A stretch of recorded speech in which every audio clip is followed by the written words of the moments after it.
you are not just a Zen abbess and teacher and a psychotherapist, but you also study the group dynamics and social psychology within Buddhist communities. Can you tell us what you've learned from your studies? Yes, I've learned that, hello to everyone. I've learned that while we may not be comfortable calling Buddhist communities a cult, they have cult-like dynamics, which means that they have a leader that can't be questioned. They need to abide by the community above all else, above their work and families. This is the most important thing, that the community is very special relative to the rest of the world. And people who contradict the teachings in any way are not allowed to do that and face consequences. So there are many things that are very similar to what happens in cults. Besides that, in cults, they use either breathing techniques, chanting, sleep deprivation. Oh, wow, we use them all. And to help people align with their views. So we have a danger there. And it's very important for us as we join a community to understand that and to test whether or not the community we're in can tolerate critique, whether or not they acknowledge faults of the teacher when they actually occur, or whether they push that aside and drown your voice out. So you need to evaluate each community in which you participate to know whether you are joining in with a cult-like community. So you start out making it sound as if all Buddhist communities inherently have this structure that is cult-like. And you're also warning us, take a look to be sure whether or not it does. So there is a range of ways that Buddhist people come together and configure themselves around a teacher. So can you talk about how you evaluate? So you mentioned a few things like being able to have criticism, to have questioning. What are other ways? What is the range of Buddhist communities that you've seen, and where do we want to be? Well, sadly, I haven't seen communities, except the ones led by women, that are very balanced in that way. So what we have is, how is the power distributed in the community? If the teacher has the ability to decide your residence, your job in the community, and so on, based on your loyalty to the teacher, this is a little bit too much power. So we need to see how decisions are made and who has the power in the community. Now, I know as a female teacher, I was always hesitant to be seen as too powerful, because women are, there's a negative towards powerful women. So you kind of hold back. And I think that's true generally in communities that have women teachers. I haven't seen as much, although there have been a few where there have been abuses. In most cases, the abusive situations develop where there are men. Now, as a psychologist, I wonder how much that is relative to the absent father and how we crave having that paternal figure in our lives who gives us affection and protects us. So I think and most of us have issues. It's like with our moms, don't control me too much, so I think, having a female teacher is helpful in this situation.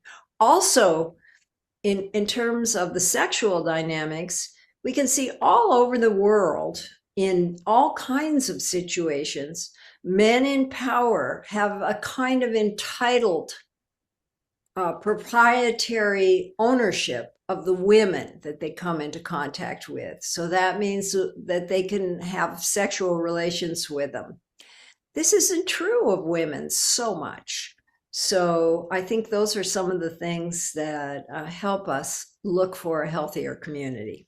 So you're talking about the psychology of that relationship, not actually how communities are structured and permission is given, but there's this implicit. Yeah, the psychology often affects the structure, of course. Mm-hmm. So if we have a male leader who, as we are so blessed to have, it's very hard to challenge anything that happens. So that creates the structure of how the teacher is protected, because there's a yearning to have this father-like or godlike figure in our lives. And so we create the structure of the community obedient to that, and maybe relinquish too much power to that person, as well as the people who surround him in groups, supporting him. You know, usually, at least in the Zen communities, there are various officers that are in power as well. And they are always supportive of the teacher, because it can't be another way in our Zen communities. They have to be supportive of the teacher, because it becomes synonymous with supporting the teaching. Mm-hmm. Can we go back? Could you elaborate and give us kind of a dense description of how within the relationship of teacher-student or within communities, people are working through issues in their relationship with the father? Yes. My father died when I was 6. And there was a point when I recognized, so this is the best I can do is to talk about my specific relationship with my teacher. It was not sexualized, although it might have been appreciated on his side. He loved women to flirt with him and fall in love with him. But in any case, for me, it was the lost father. And when we had troubles, which I know I was the person who fought with him more than anyone else and still stayed in that community. I also had an internal struggle, because I felt like I was losing my father all over again. So for many of us who had issues, either with an abusive father or a lost father, or one who didn't give us much attention, this dynamic comes up. So that's one way of looking at how we relate to the teacher as father. It is a family setting that we're reproducing in the Buddhist community. So I can think of teachings about the Lama in Tibetan terms, or Guru in Sanskrit terms, who's sort of, you know, offering protection, offering blessings, kind of offering the psychological security that you would expect. And we're encouraged to see them as a source of refuge and as the protector. So in a setting like that, is it inevitable that we will start working through whatever of the range of issues we have with the paternal figure?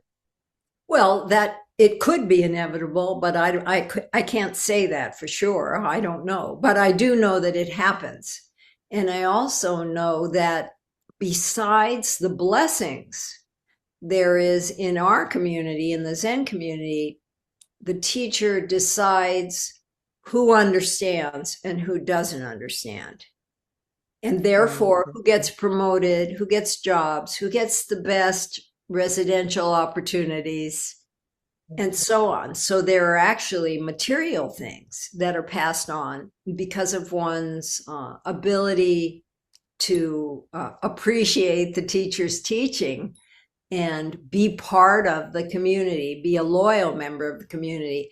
If not, you're not rewarded in the same way. And oftentimes, I've seen it happen when I see someone who's particularly argumentative entering a community. Oh, that's not going to work. They're going to be pushed out, and inevitably that does happen. So besides the blessings and the spiritual benefits, there are also the material. You know, it just occurs to me to wonder whether, in some sense, the psychological appeal of having this father who's perfectly present and perfectly available and perfectly wise and compassionate, in some way hasn't lent to the growth and the stability of Buddhist institutions. Well, maybe it has. Yeah, maybe it has, in that we do join the community to be fulfilled as humans, be part of a close, intimate, caring family. I know we talked about this as women when we practiced together. We went on various trips to Japan and practiced in temples there, how we were seeking a more perfect family from the difficulties we had experienced. Could you say how the psychological dynamics play out when the teacher is a woman? One thing I noticed is that, and there have been books written about this, I can't call them up right now out of my memory, but that men want to distinguish themselves when they're born from a woman's body. They say, that's not me. And so there's a way that men identify as men apart from a woman.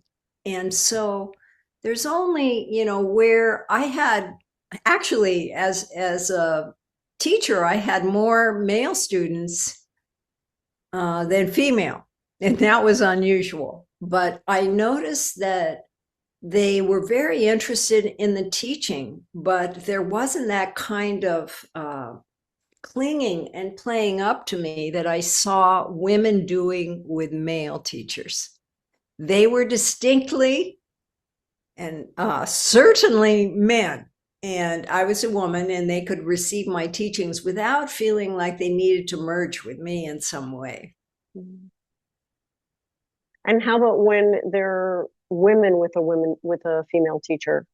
Boy, I found that to be difficult. What are the group dynamics? Yeah, I'm going to elaborate on what I mean by that.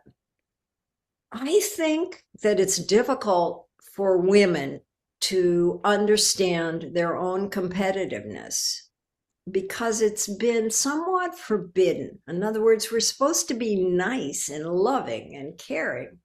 And so, for example, I would find women competing with me by flirting with my husband.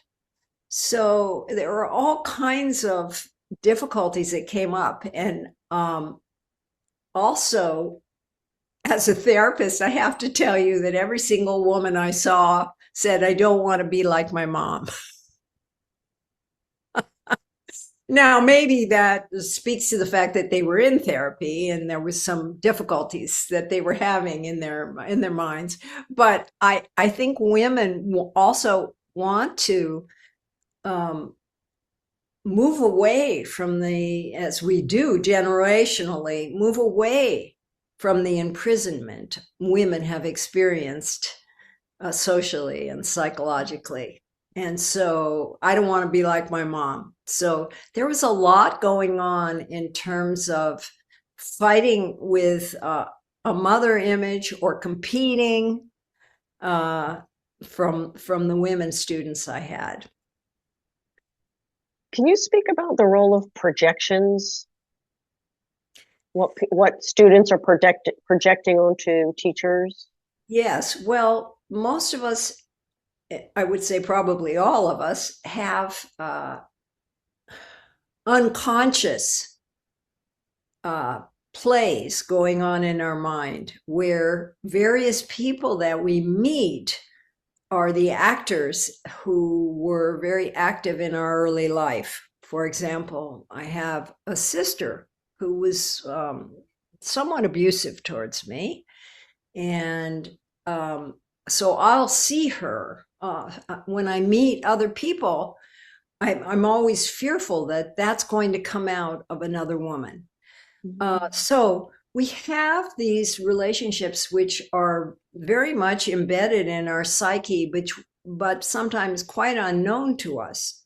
And we're looking for those same relationships or people, whether to beware of them or to enjoy them, when we meet other people. So we project from the objects in our mind on the screen of the people that we meet. And there's this general expectation that a teacher should be offering an example of the fruits of spiritual practice. And so there's a whole set of expectations that come into play that make human failings very difficult to integrate into that relationship. Yes. The idea of a spiritual leader, at least in my culture, is a man and a kind man. And it's not so hard for a Buddhist teacher to play that role of being the kind man. If they're a man. Yeah, if they're a man. But as a woman, they are also able, at the same time as men, to offer discipline and correction, where that's a lot harder for a woman to do without becoming the bitch or without becoming the negative mother. So there's special requirements, particularly from women, I think, who I always found women to be much more complicated emotionally. It seemed like the male students that I had could kind of turn that off a little bit and just focus on the teachings. But it was somewhat overwhelming for the women to be with a woman teacher. Mm-hmm. And so what does all of this tell us about the work that we need to do to generate more healthy communities? Well, we need to train the teachers. We need to train the teachers in understanding projection and longing, the longing that students come with, particularly the women who want to complete themselves through this very high male. And so there's a lot of training that could go on. The other aspect of training is training the community. For example, what we find in communities where there's been a breach of ethics is that the board of directors has been reluctant to come out against the teacher. So the board of directors needs to be trained to understand that their job is to take care of the community, not to take care of the teacher. And so there are aspects of, and also we need to train the community, the members of the community, who look for what they get a whiff of. If they get a whiff of some kind of sexual relationship, they need to pay attention, whether it's between the teacher or a board member or something. I remember once I was traveling in Japan, and there was a teacher that I went to stay with. He was part of the Soto lineage that I belonged to. And I saw at one of our meals, there was a woman student there with him. She put some of the food from her plate on his. And I said to the young man who was a student there, "Is there something going on?" between this woman and this male teacher. And he said, how did you know? And it was just that, they've often talked about the Princess Margaret and how she wiped dust off the collar of her beloved. And all of a sudden, everybody knew what was going on because of that one gesture. So how we pay attention, and we all have radar for sexuality, how we pay attention as a community, how we understand what our responsibility is as members of the community, and how we're not afraid to come forward, even if it means that we'll be ejected from the community, that it's more important to have integrity than just to belong to a community that is not full of integrity. One of the questions that I struggle with is whether within Buddhist communities where you have a teacher who's the repository of the teachings, so has a certain access to wisdom that other people don't have, and who is surrounded by their students and has this organization that builds up to enable their teaching activities, which is beautiful because, you have an organization, you can have, you can do more with the same, set of words. But this ends up being an inherently patriarchal structure, whether it's a man or woman on top, because you have this important figure who's emanating all the goods down to everyone else. And everything has to hold that teacher up because everyone else is depending on them. Yeah. And when you talk about a board of directors, and it could be the offices or the lay leaders or, the project heads, they have a very, very symbiotic relationship with the teacher's role that makes it, in my experience, almost impossible for a board of advisors. And I've been on boards and I've, negotiated from the outside with boards around abuse cases. And it's, even if on an individual level, some of them may feel moved by the suffering of the survivor as a board, because the organization exists to, support the teacher's activities. If the board is deciding we have to get rid of the teacher, there's no more organization.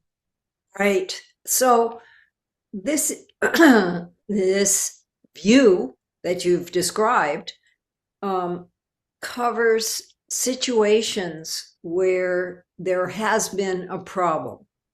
And how do we prevent the problems? By educating both the teacher, the board, and the community members. Because once it starts to happen, it's very hard to intervene in a way that doesn't destroy the organization. In many cases, it does. Once the board agrees to have an investigation and to support the survivors, there's a loss of membership status. Sometimes the teachers lose their positions. So there's a big loss involved once this happens. So the main work we need to do is to prevent. And it's been very interesting to see that that's not so easy either. I was involved in a situation where I knew the teacher and I knew his view about sexual misconduct, and I knew how much he understood about it. And yet he got caught in that dynamic himself once he became the teacher and was in that position where he was seen as an elevated being. And so that attracts women. So this is another thing that women, I believe, now I haven't ever seen this theory corroborated by any data, but this is my personal theory, that women are attracted to powerful men because of an instinct that their children will be protected. And so there's a kind of longing to have a man in power to protect them and their offspring. So women need to understand the aphrodisiac that power is. And male teachers need to understand it too. It's not you, it's your position. And they don't understand that. And they take this kind of attraction that they have between them and their students as something personal. And of course, who doesn't want more love in their life? Yes, we all do. So they mistake that. They all need education. Women need the education to understand, yes, you may feel an attraction, and it may be because he's a powerful man, and everybody is supporting his power. And the teacher needs to understand, women will do that to you, and it doesn't matter whether they come in and take off all their clothes and throw themselves at you. This is not something that you can allow to happen. Whether you're single, whether you're married, it doesn't matter. I think that more teachers, male teachers, need to be educated that this is like incest. This is like a very sacred relationship that becomes sexualized and is very harmful. You know, one of the questions that people always have when a teacher that they have had teachings from and found to be very helpful or very beautiful or very inspiring, when they hear that it happened, of course, often it's disbelief because that doesn't match with your understanding. But when people do recognize if they're given proof, which often isn't the case, or if they find the allegations actually credible for whatever reason, there's this question like, how could that happen? So, you know, maybe if it's the first time and they weren't very aware of these issues, which, you know, many teachers aren't. We don't get any training of that until there's a big incident and then we're forced to learn about it, right? My education around this issue came after, you know, friends of mine had been abused and asked me to be involved with their, you know, with their search for accountability. So the first time, okay, but when a teacher who's teaching ethics or holding ethical vows, can you talk about the psychology? Is it power intoxication? What is it? Well, the power intoxication is what creates the magnetism. But there is definitely a distinctive category of spiritual awakening and psychological development. They're different. And we expect that someone who has spiritual understanding and awakening has developed psychologically. And then there's, of course, ethics is another category. But it isn't always true that teacher who has profound spiritual understanding may be somewhat infantile in their desires and their understanding of other people. Those are different things. Can you define them and describe them for us? Yes. So a spiritual understanding, we know in our own traditions, comes from years of practice with a teacher and development, and oftentimes even in spiritual settings, a diminishment of a sense of self or ego that tends to be toxic or overpowering. So that happens with spiritual development. What doesn't happen is a healing of the wounds that person experienced as a child. What doesn't happen is a full understanding of the power of sexual desire those things don't, those are part of the realm of psychological development. And they don't always go together with the spiritual development. Why not? Well, nothing's perfect. So we tend to talk about, at least in Zen, oh, this is a perfect teaching. Yes. And it has developed over the centuries. And whereas Buddhism and Taoism, came together maybe to make the Zen world. And then in Zen in Japan, Confucianism was added. So the notion of the teacher as the family leader, etc., the Confucian ideology. But in the West, what's happening is that, in my experience in Zen, is that Buddhism is marrying psychology. And in order to do that, these teachers all need therapy. I don't care how enlightened they are.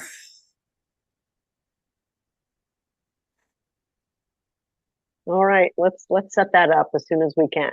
It's part of when you enter. It was interesting with one of the teachers that I worked with. We didn't have a way once we uncovered, and this was not having sex with students. This was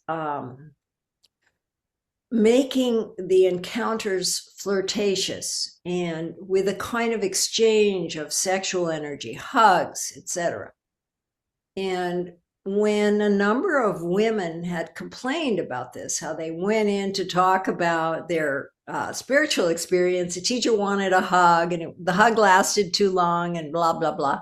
So when we confronted the teacher, we didn't have anything to do. Either we had to expose the teacher to the whole community over this, or we had to keep the secret, so we thought, and send him to another teacher to talk about this. So we did. We sent him to another male teacher who was pretty well balanced and beyond this kind of behavior, unusually so. And then after that, I think we asked that he get some therapy, but that didn't work either. So this just continued, as far as I could see, up until through the whole lifetime of this teacher, that it was a kind of a bad smell that permeated his teaching. That when a young woman would come to the door, I would see him light up in a special way. These young women would be given certain jobs to bring him his tea so he could have this private time with them. So there's all kinds of gradations of this sexualization of the relationship between the male teacher and the female student. And of course, and maybe not of course, but in fact, usually the young women appreciated the attention they were getting. They were not yet recognized by their peers as spiritual leaders, and they were getting all this attention from the teacher, so they loved it. And so there are all kinds of degrees of how this plays out in a patriarchal setting. Well, of course, also the teacher is the one who knows how the relationship should be structured. We don't necessarily, we haven't grown up, most of us, in Buddhist communities. It's a new kind of relationship.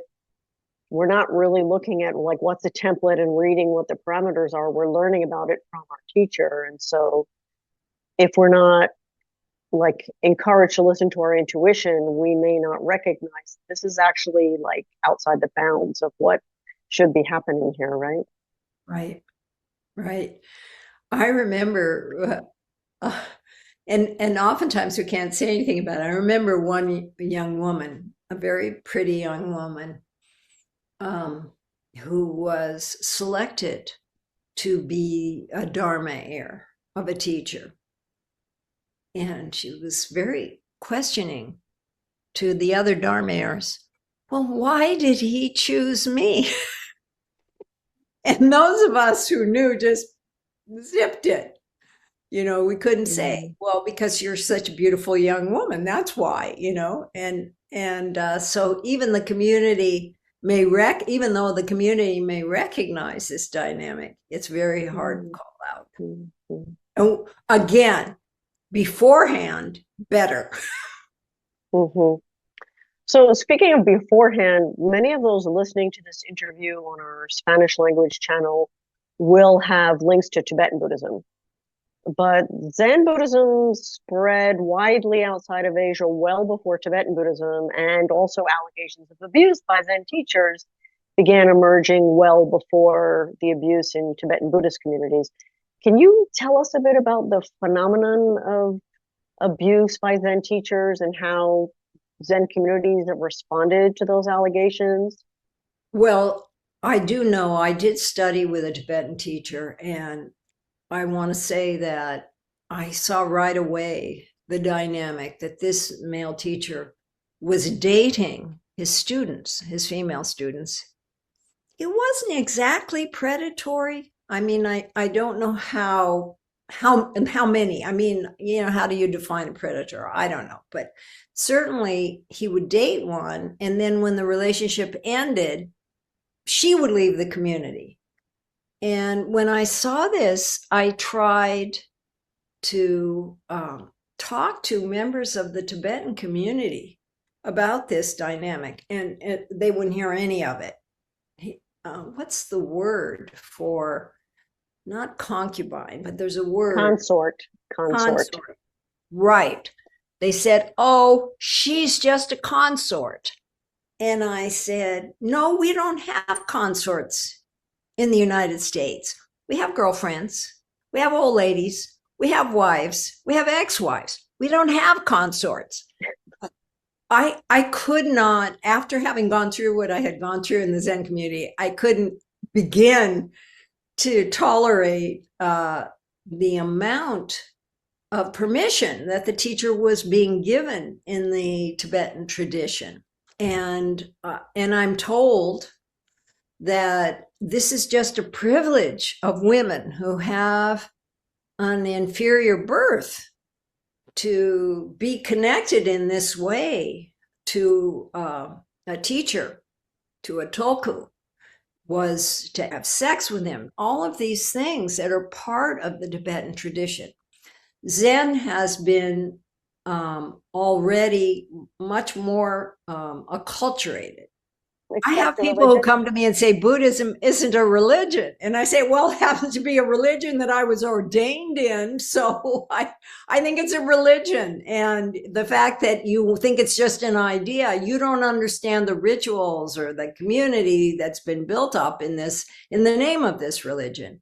And but our community is made up of converts who idealize Buddhism and who came to Buddhism because they were dissatisfied with their other religion that they were born into, generally, whether it be Catholicism or Judaism or Christianity or the Muslims even.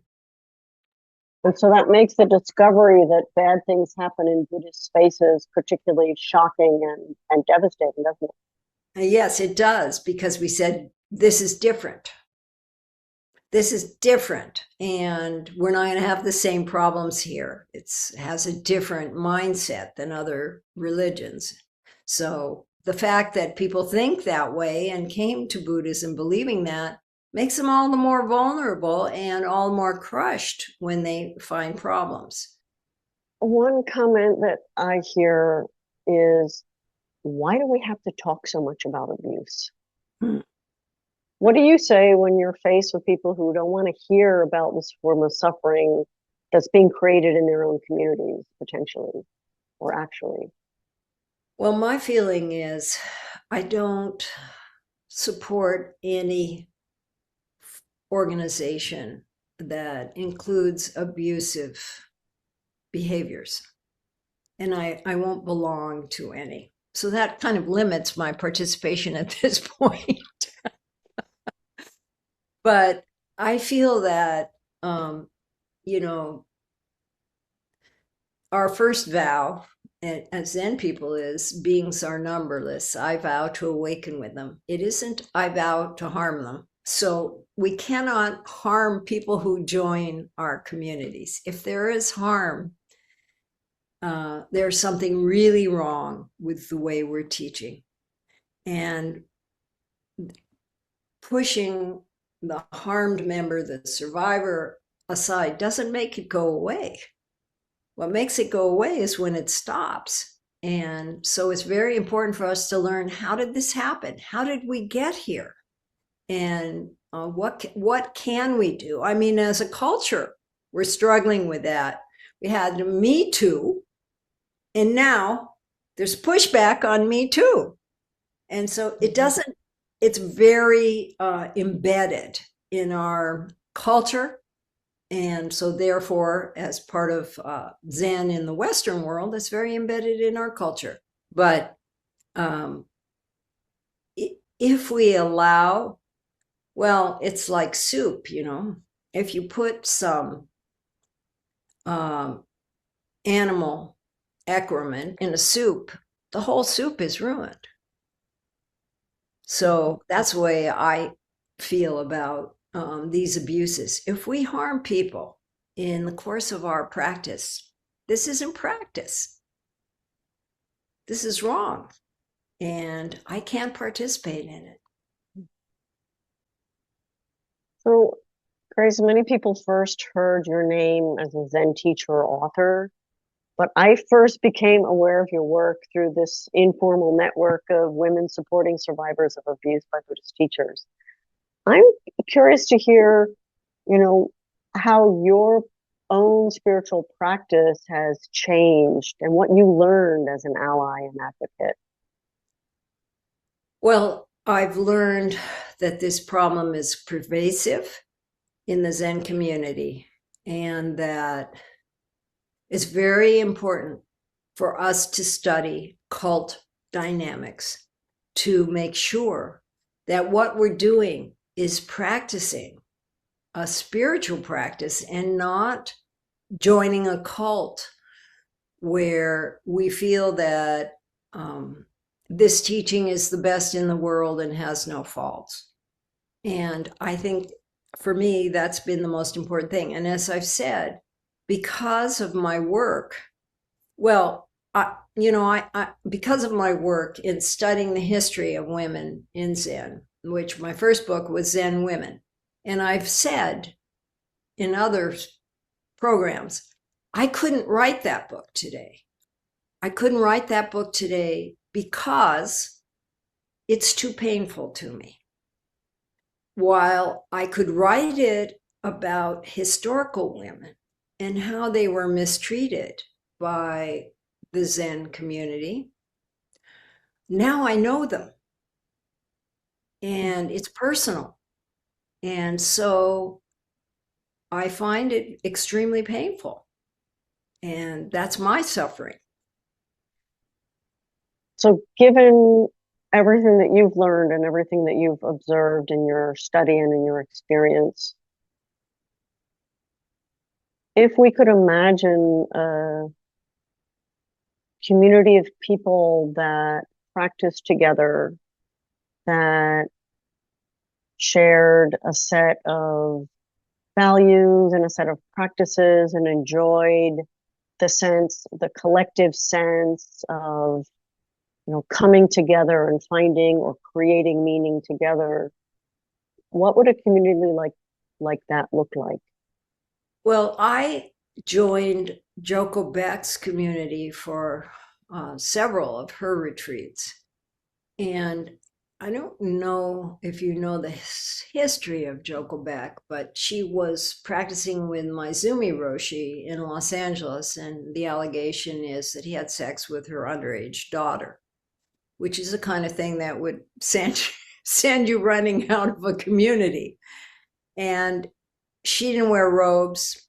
She didn't do Zen chants. Sometimes when we went, instead of offering incense, a few grains of rice would transfer from one bowl to another. She just wore her ordinary clothes. She taught through poetry, not necessarily Zen poetry. And so, and she really worked if someone tried to put her up on a pedestal to say, no, we're not doing that. But let me just say that her successor was the center of a real scandal recently. So it's no guarantee. While she was there, it was good. But then, towards the end of her life, there were problems. So, but that's what it looked like to me. Tony Packer was also an example of someone who talked about the work of this moment and wanted to walk away from the Zen forms, because I think she had a background in Germany and was of a generation that personally knew the harms there. So when she got the whiff of the conformity and the following the leader kind of thing, she just definitely wanted to stop that in her community. So I think being aware of the kinds of dynamics that emerge with teachers and students, and the students revert, as you talked about, to projection and an infantile relationship with the teacher and the community.